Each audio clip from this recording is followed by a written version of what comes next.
Salamlayıram əziz və hörmətli izləyiciləri, kanalımızın daim abunəçilərini, o cümlədən qonaq qismində izləyən dostları.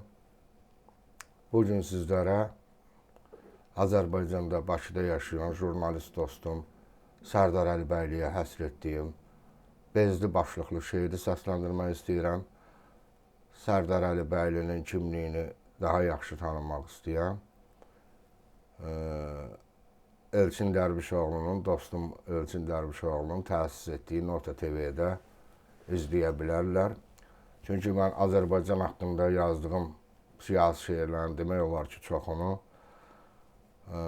Sərdar Əlibəylinin çıxışlarından faktları götürüb yazmışam.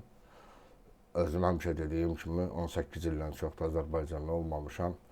Yəni, öyle bir jurnalistdir ki, Azərbaycanda olan bütün siyasi, ictimai, iqtisadi baş verən bütün hadisələri heç kəsdən qorxmadan, çəkinmədən öz çıxışlarında səsləndirir. Hətta çıxış yolu da göstərir. Hansı çıxış yolu var o vəziyyətdən. Ona görə də əslində bu şeiri onun özünə yox, onun fəaliyyətinə, yəni Azərbaycanda baş verən hadisələrə, fəaliyyətinə həsr etmişəm.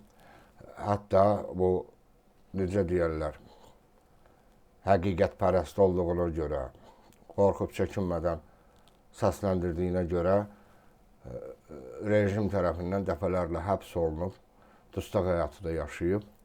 Yəni, çox danışmayayım Sərdar Əlibəyli haqqında. Yenə deyirəm, tanış olmaq istəyənlər Nota TV-də izləyə bilərlər. Buyurun, şeiri dinləyin. Bezdi. Eşidən olmadı haqqı deməşdən, dil də yorğun düşdü, dodaq da bezdi. Dərdimi yazmağa cəhd eləməşdən, qələm də yoruldu, varaq da bezdi. Dövrə bax, namərdlər at belindədir, azad doğulanlar qul yerindədir. De, kimin taleyi öz əlindədir. Mərdlər də əyildi, qoçaq da bezdi. Hani o igidlər çıxa meydana, qır atlar, dür atlar gələ cövlana. Hey divan tutulur Azərbaycana, qoca da karıqdı, uşaq da bezdi.